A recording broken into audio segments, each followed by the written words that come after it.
Alright, now we're ready to hop into the lab and configure RIP version 2 between our routers. Here's what the topology looks like that we're going to be configuring. Let's first review what our configuration is going to look like. First, we're going to enter router RIP to get into our RIP configuration. And then we're going to enter version 2 because by default, RIP is going to operate as version 1. So we apply the version 2 command to make it run RIP version 2. And then we say passive interface default, which is saying even if we enter a network statement to make a router interface active for RIP, we do not want to send RIP updates out of any interface unless we actually define those interfaces with the no passive interface command like we do later on in our script here. Next, we'll enable RIP on the connections between R1 and R2 with the 172.16.0.0 network statement. Then on each router, we want to advertise their directly connected 10.network. So R1 will have a network statement for 10.1.0.0. So it advertises that network to R2. And then R2 will have a network statement of 10.2.0.0 to advertise its connected network to R1. And then we'll go ahead and say no passive interface F00 on each router because F00 is the interfaces that are used to connect R1 and R2 when we want to advertise RIP updates out those interfaces.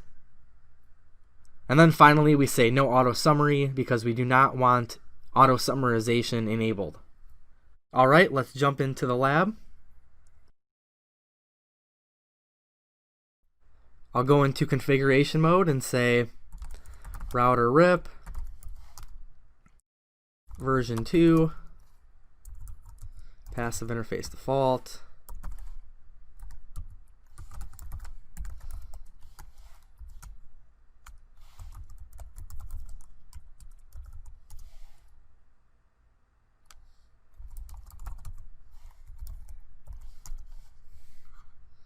And I think we just have no auto summary.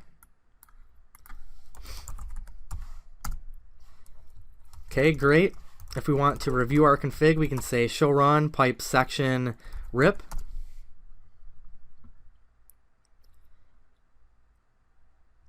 And RIP will actually, you can see here how it just entered 10.0.0.0 instead of 10.1. It'll still advertise the 10.1 appropriately. That's just how it converts the network statement.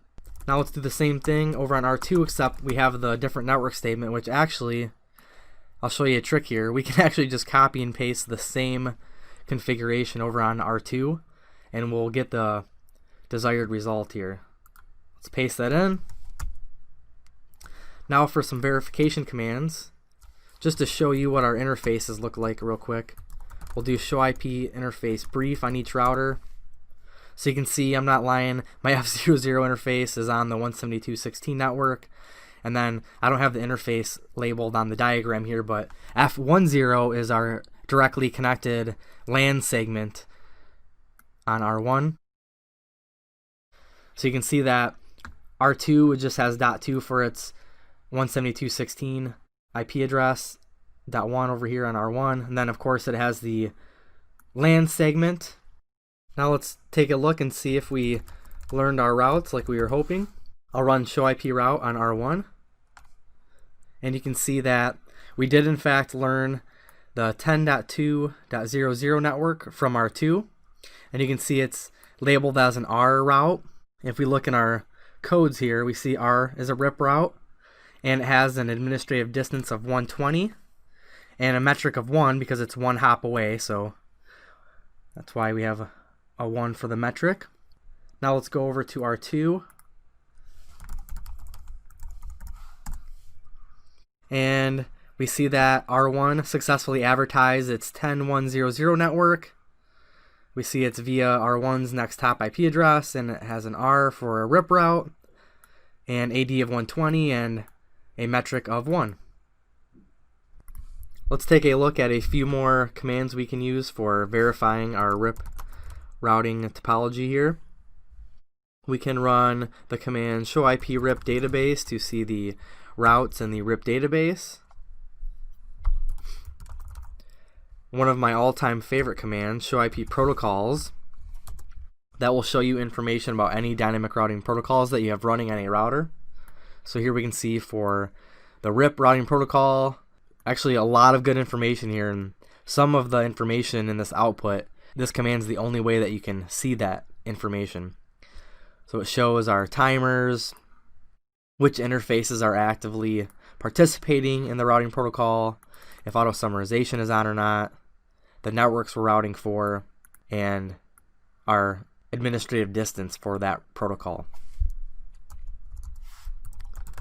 One cool trick for looking at your routing table, you can actually say show IP route and then RIP at the end of the command just to see the RIP routes.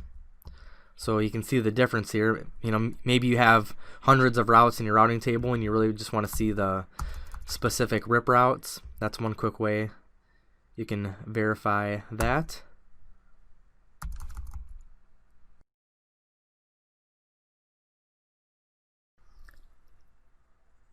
Next, we're going to configure a default route advertisement from our R2 router in the lab.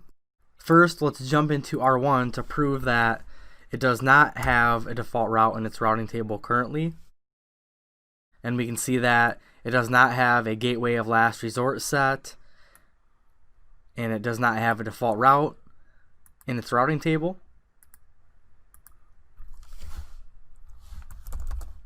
So we'll simply go to R2, go to router RIP, and then say default dash information originate.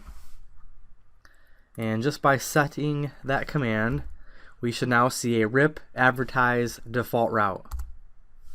And we do. So you see we have this R route, default route. We now have a gateway of last resort set via next hop of R2. And it's really that simple. Just by that one command, you can advertise a default route to the rest of the topology.